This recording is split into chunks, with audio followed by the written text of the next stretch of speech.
There we go. We're good. Perfect. Even more short notice for some of our staff.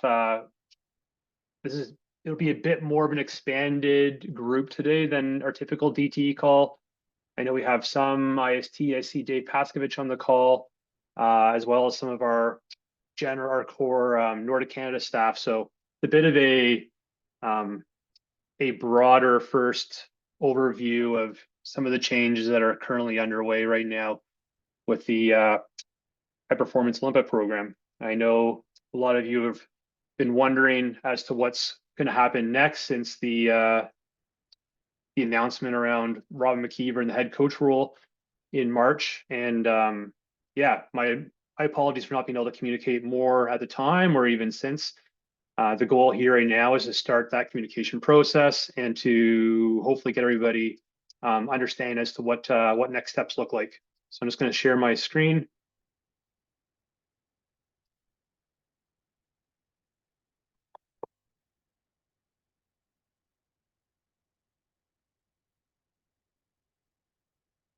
So I think just kind of first and foremost, it's really important just to highlight like what is the role of Nordiq Canada and how we fit within the high performance framework of Canadian skiing. And there's been a big shift over the last few years. Most of you can remember when our program was fully centralized in Canmore, and we've been increasingly moving away from that model to a decentralized model. And in the 2 years that I've been in this role, we've been moving even more and more to that model. And I think the current shifts that we're going through is our commitment to supporting athletes and coaches in the daily training environment. And I guess when we do that and we start by that, it's looking at what we're responsible for. What are our areas of influence as an NSO in supporting this pathway? And it's become more and more clear that our number one role, and I speak with a lot of you about this, is how we support international racing, and in particular World Cup, World Championships, Olympic Winter Games, World Juniors, how we're starting to support FISU, how we're starting to support how we support the Youth Olympic Games and all these other sort of major international events that require participation via NSO leadership. So that is one of our core responsibilities as an NSO. That's kind of where the yellow part fits. So how can we better align? How can we better define our staffing and our support systems to do that as best we can? On the blue side is really one of our other major athlete coach support pillars, and that's our domestic pathway alignment. And we're going to have a bit more conversation later on in the presentation. I mean, you started to hear us using the term individual athlete performance plans much more frequently, and that's going to be a real pillar for how we support athletes and coaches and programs going forward. One of the questions I was asked last fall when I was presenting the new National High Performance Program framework to our staff, and that was, well, what does an athlete get for being in the NHPP? And I guess my answer was to that, well, what does an athlete need rather than what an athlete gets?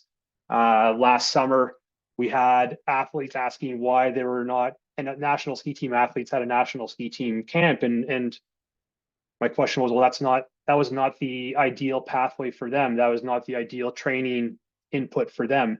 And so the program or the project that they were on better fit with what their individual performance needs were. So starting to steer the conversation more towards that, which will allow us to then utilize our financial and human resources more efficiently and more effectively. And so we'll talk a little bit more about that in the NHPP a few slides from now. Project support. You're going to hear me reference things much more as projects going forward rather than say camps as we have in the past. To me, the point of a project is identifying what the goals and objectives are, what is we're trying to work on, what is we're trying to change, what are we trying to do that we couldn't do already in our DTE. That includes supporting projects that are Nordiq Canada run. Projects like that. Last year, we did a training camp in Ting, which allowed athletes to get on snow in the summertime. It allowed collaboration with another national team program with France, altitude. So what are the key characteristics of some projects that are really hard for a DTE to be able to execute given constraints?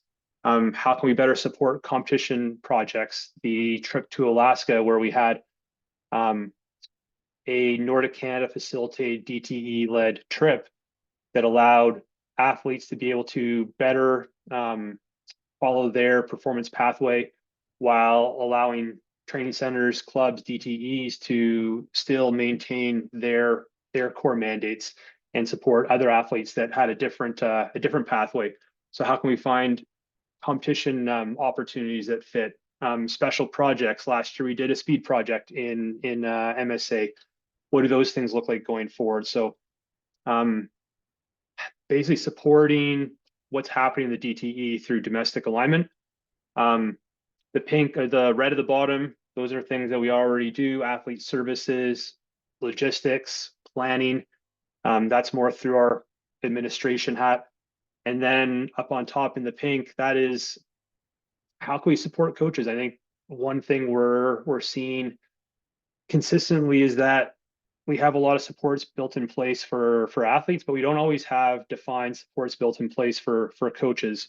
So what is the role for Nordiq Canada in that? PSRI, that is our IST services. So how are we better allocating the expertise we have in our IST, whether it's physiology, mental performance, biomechanics, nutrition, data solutions, strength and conditioning? How can we better deploy some of those resources and expertise to not only support athletes, but also support coaches in their planning and in their own professional development?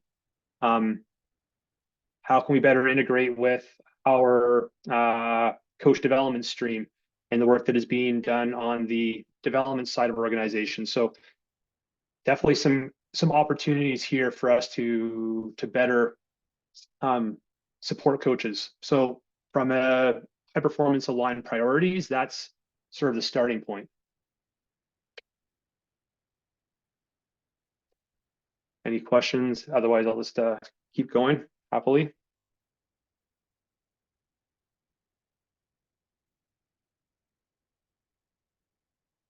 Oops. So a lot of people asked in the spring, what's going to happen? Who's going to be the next head coach? And I think the easy answer is when we're realigning our priorities, when we're realigning what it is that we do, how we influence high performance landscape of Nordiq Canada.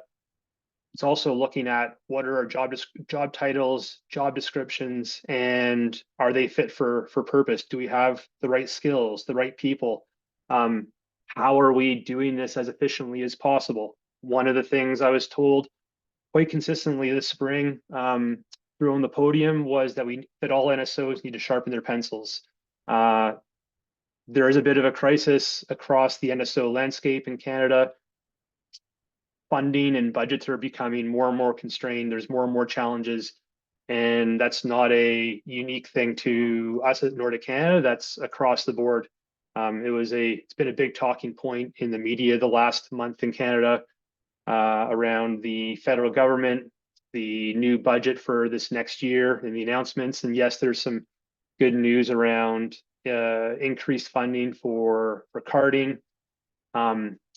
Some funding staying input for Safe Sport, but no new funding for NSOs and operations. So how do we set up our people to succeed so that we can also do the best job to help you succeed? I purposely left all names off of this org chart. Part of that is because we're still in the process of fully approving new job titles, new job descriptions, contracts. So this slide here is meant more as a awareness, and it's under construction. But I think you'll get the general gist of it. And if you kind of reference this back to the last slide, you'll see how the job titles are more aligned with what it is that that person's role will be in supporting the system. So the first bubble we talked about was the international race support. So we'll have a World Cup operations lead, and we'll talk about that job description in a second. To support the domestic pathway, we'll have a domestic operations lead. And then as our PSRI support for that top bubble under coaching support, we'll have our IST lead. And the IST lead will continue to lead and manage our IST. The domestic operations lead will be the key contact person and coordinator and collaborator for work with the DTEs. And then obviously World Cup operations, that's pretty straightforward. That'll be primarily dedicated to World Cup. And then we'll continue to have our high performance coordinator as we have over the past number of years, and that individual will continue to lead the athlete services and high performance administration. So two new roles here, and we'll go through sort of the high level job description of both. The World Cup operations lead, in part they'll be a coach. They'll have coaching responsibilities, obviously, but it's much bigger and more operational in that their main responsibility will be to lead and manage the operations of the World Cup program. A big part of that will be leading and managing athlete pathways through the World Cup that are aligned with the individual athlete performance plans. So again, referencing back to the individual athlete performance plans, what are the goals of the athlete, and what is both short-term and long-term, and what is the best pathway for that athlete, and how does it involve World Cup racing? And that pathway is done in collaboration with the athlete, obviously, the DTE coach, Nordiq Canada staff, our IST, and other key people that are there to support the athletes. Coordinating the workflow of our World Cup staff, including identifying key staff members and leading communication. So looking at each project over the course of the year and making sure we have the right people there to not only support the execution of the team, primarily on the tech staff, but also supporting the athletes. What are the gaps we're trying to address? Are there ways that we can better integrate our performance solutions, our IST? So this person would be looking more holistically at the entire winter season and making sure that we have the right people there to do the job we need to do. Coordinating and facilitating athlete training in World Cup competition environment. Again, we have many athletes coming in and out of the World Cup environment. All of those athletes have their own individual coach. So this person will be the point person on the ground for working with the athletes in that environment, around training, around competition planning, but coordinating those efforts with the DTE coaches and facilitating the programming on the ground. And then leading and supporting Nordiq Canada athlete projects as defined by the annual plan. So our staff, our DTEs, our team, we'll look at the whole year and we'll figure out what makes the most sense for which person. So the goal for today is not to get into specifics for this year, but it's to highlight that the World Cup operations lead will have an impact in projects throughout the year, especially as they relate and are more integrated with the athletes that will be on World Cup and how to best support that.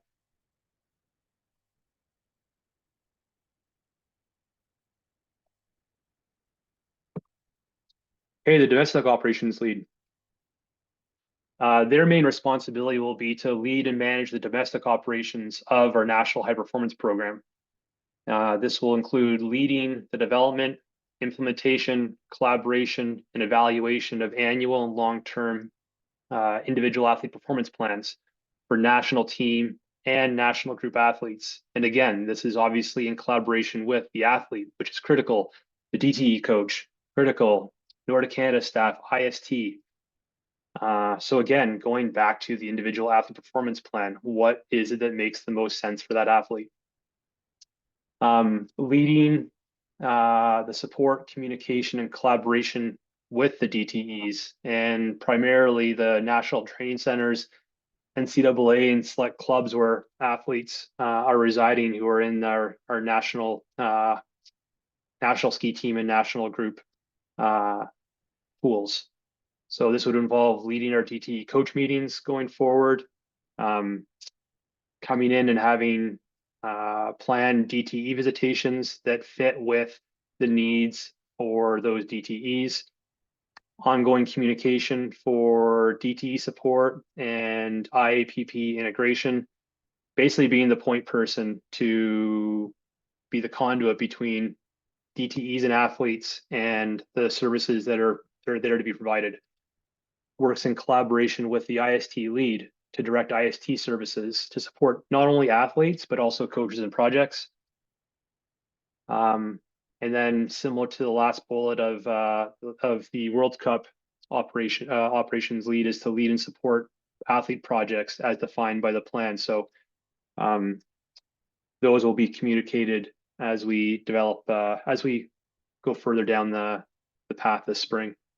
Any questions or comments on sort of these first few slides?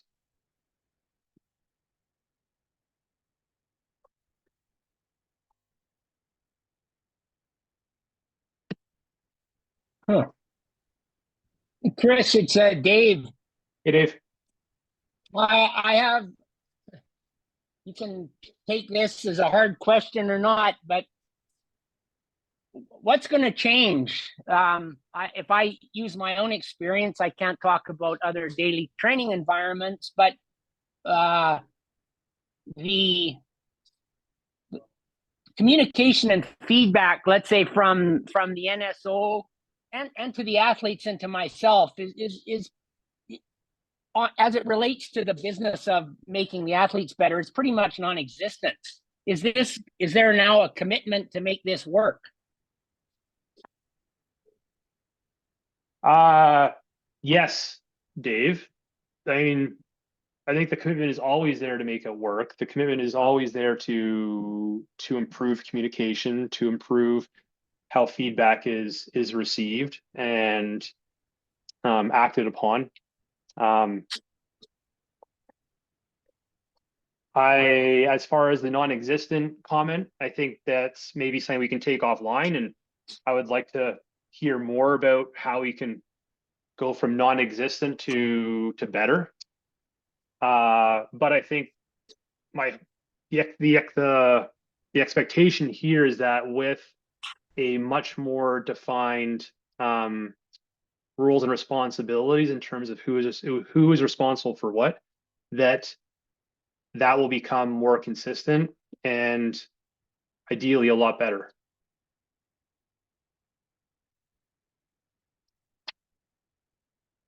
So I'm not sure if I actually answered your question or not, other than to say, yes, that is the goal, Dave. Okay, I'm keeping myself muted because I have construction going on in the background, but that's good.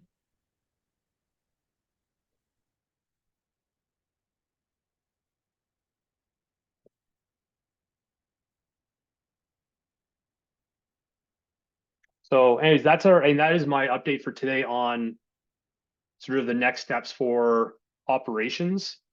I think a lot of you would have seen emails going to individual athletes that you work with on the weekend around nominations for NHPP programs.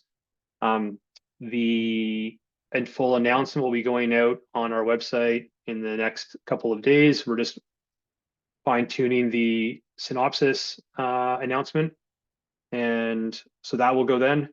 But I just wanted to kind of highlight, or at least discuss a little bit about what this means and how we better support athletes going forward through this framework. as I presented, I think in the fall, the new look tiering system for our NHPP programming is our national ski team, which is our A and B teams. The athletes that have been nominated to those programs have either hit the established benchmarks in that area, or more than likely they're on a U23 World Championship team, or a championship. They're U23 World Champions this past year. Our national group are two groups, but one is designed to help maintain more communication with athletes and also help tier additional project support and PSRI services as we can accommodate for. And then obviously our national development group with the development team and prospect pool is virtually unchanged for next year in terms of what the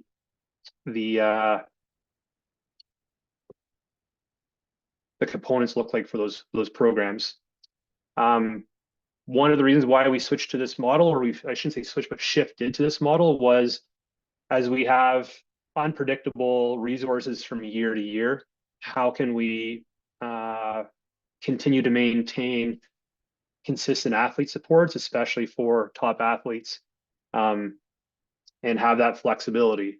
So when we look at the NHPP philosophy, the first bullet, which is around tiering support for athletes with the strongest evidence of podium potential at the Olympic Games or Senior World Championships, should be given highest priority of services. So that would be for training projects, competition projects, IST services. So ensuring we have the means to be able to tier those, so that we're not necessarily penalizing our top performing athletes.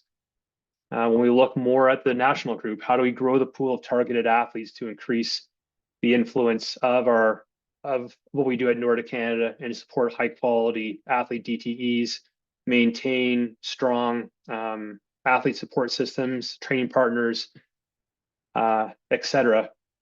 And then when we look at project and services support, again, it's going back to the individual athlete performance plan. So having greater athlete and DTE coach performance ownership, creating performance solutions that are aligned with what the athlete performance plans are, and having a better understand as to where we can help find additional resources to help achieve those performance solutions.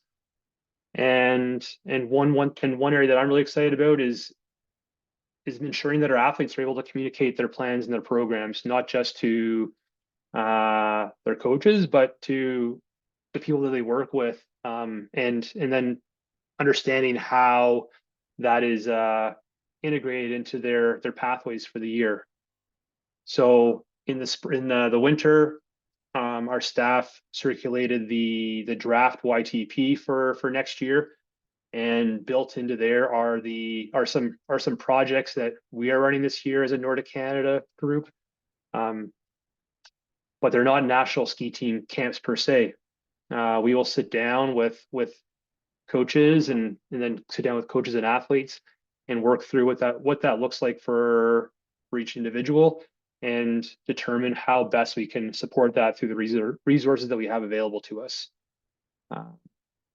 And ideally, this is going to help our athletes and our programming continue to grow and reach new marks like we've seen over the last few years. Like, it's pretty exciting to see what the performance level is currently of our athletes and our programs in this country, and it's our goal as Nordiq Canada to support that and help influence it where we can and within our means. So those are my formal slides for today. I'll stop sharing. The goal was to try and keep this meeting fairly high level, and I guess I'll open the floor for some questions.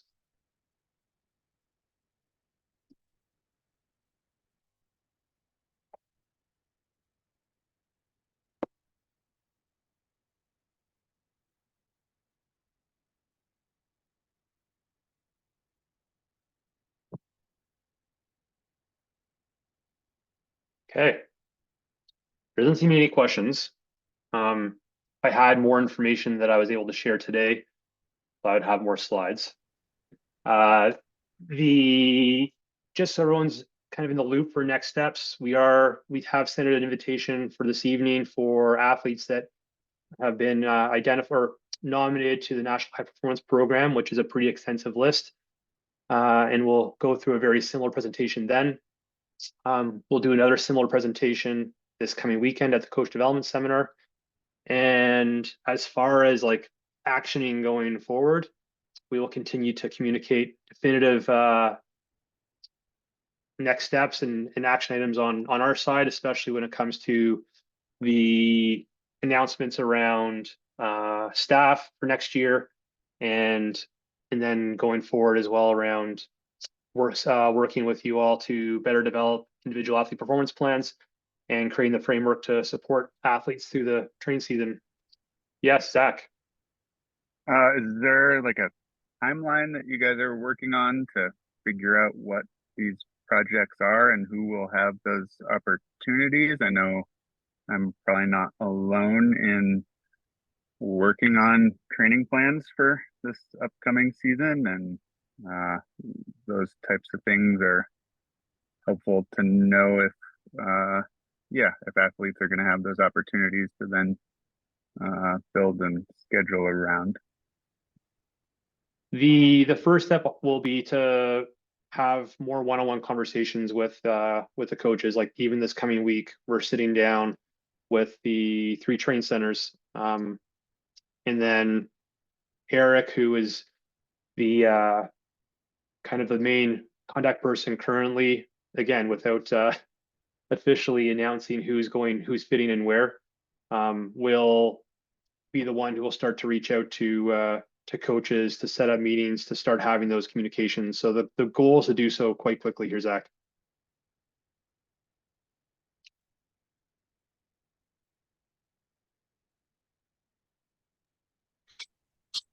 I mean, the priority for project planning will obviously be national ski team athletes, national group 1 athletes, and then we'll kind of go down to national group 2 athletes.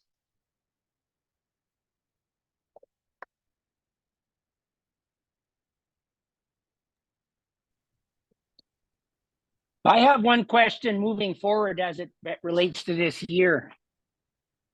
Is the selection criteria going to be revisited?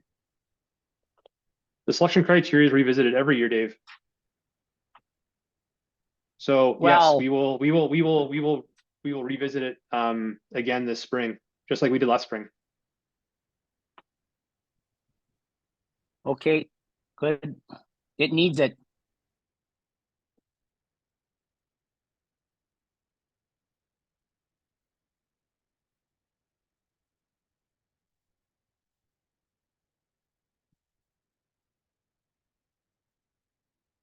Okay, well, if there aren't any other questions and we're at the top of the hour, then yeah, thank you everybody for being able to join today, and we will be in touch very soon.